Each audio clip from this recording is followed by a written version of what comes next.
네, 안녕하세요. 여러분들 반갑습니다. 금융과 에너지 업종을 누구보다 쉽게 알려주는 데이어 멘토 권혁철입니다. 오늘은 미래에셋 증권이라는 기업 리뷰해 보도록 할 텐데요. 미래에셋 증권은 여러분들도 아시다시피 증권사이죠. 최근에 대체로 은행, 증권, 보험, 즉 금융주들이 실적 발표를 앞두고 기업 밸류업의 모멘텀과 함께 상승 중에 있는데요. 그런데 사실 기업 밸류업 프로그램은 야당인 민주당의 선택이 상당히 중요하죠. 이 이유에 대해서 말씀을 드리려고 하고, 그리고 기업 밸류업 일정과 함께 알아보면서 얘기 나눠보도록 하겠습니다. 같이 한번 확인해 보면서 천천히 얘기 나눠보도록 할 텐데요. 먼저 시작하기 전에 저희 데이업 채널에 오시면은 모든 종목들을 커버해드리고 있으니까 찾아와 주시면 정말 감사하겠고, 제 영상도 끝까지 지켜봐 주시면서 댓글로 궁금하신 부분 남겨주시면은 다음 영상에서 말씀을 드리도록 하겠습니다. 그럼 미래에셋 증권 바로 보도록 할게요. 일단 미래에셋 증권 같은 경우 증권사죠. 즉 증권사로서 매매업, 중개업, 자문업 등등 사업을 진행을 하고 있고, 그리고 사실 대부분의 금융사들과도 마찬가지로 시장에서 저평가를 받고 있는 기업이기도 하죠. 일단 여러분들도 아시다시피 올해 1월 말쯤부터 해서 기업 밸류업 프로그램 이슈가 있었잖아요. 좀 짤막하게 주요 내용을 살펴보자면, 상장사들의 주요 투자 지표를 활용해서 시가총액 및 업종별로 공시를 하겠고, 그리고 상장사들에게 기업 가치 개선 계획을 공표하도록 권고하고, 기업 가치 개선 우수기업 등으로 구성된 지수개발 및 상장지수 펀드를 도입하겠다는 내용이었는데요. 이 기업 밸류업 취지 자체가 저평가되어 있는 기업의 가치 개선을 시킨다라는 정책이었죠. 세부 내용 같은 경우 2월에 발표가 되었었는데, 발표가 되고 나서 사실 실망이 좀 큰 부분이 있었습니다. 그렇다면 일단 세부 내용 함께 살펴보도록 할게요.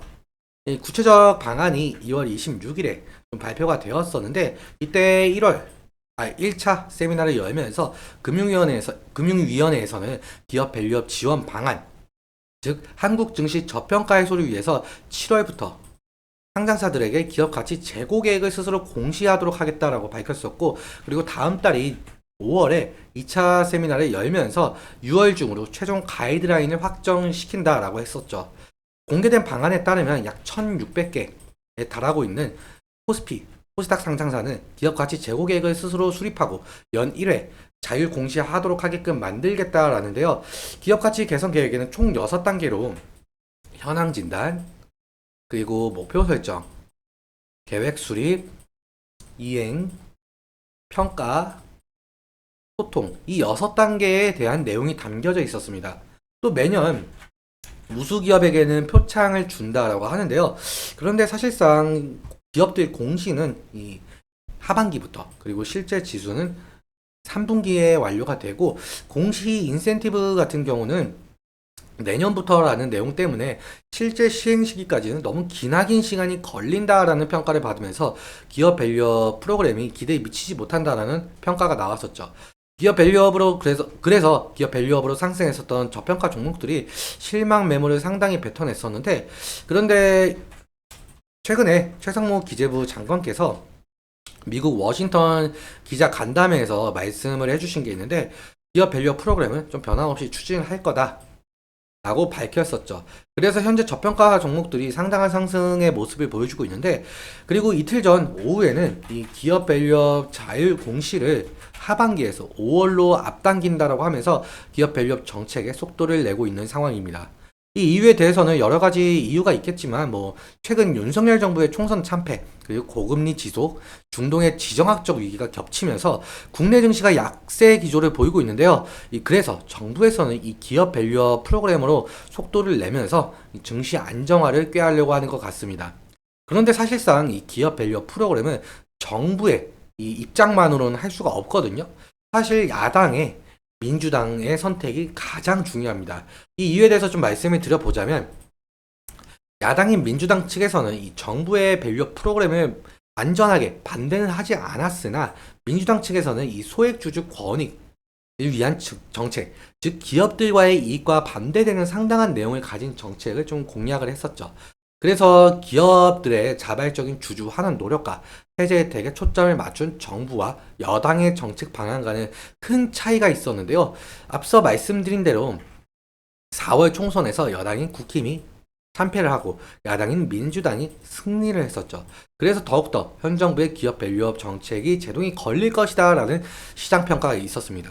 다시 정리해서 말씀을 드려보자면 사실 기획재정부가 밸류업 정책 중 일환인 이 세제 혜택, 이 세제 혜택으로 제시한 이 법인세 세액공제와 배당소득세 부담 경감은 이 세법 개정을 해야 하거든요. 그런데 이 세법 개정 같은 경우는 국회 동의, 즉 민주당의 동의가 있어야 실현이 될 수가 있습니다.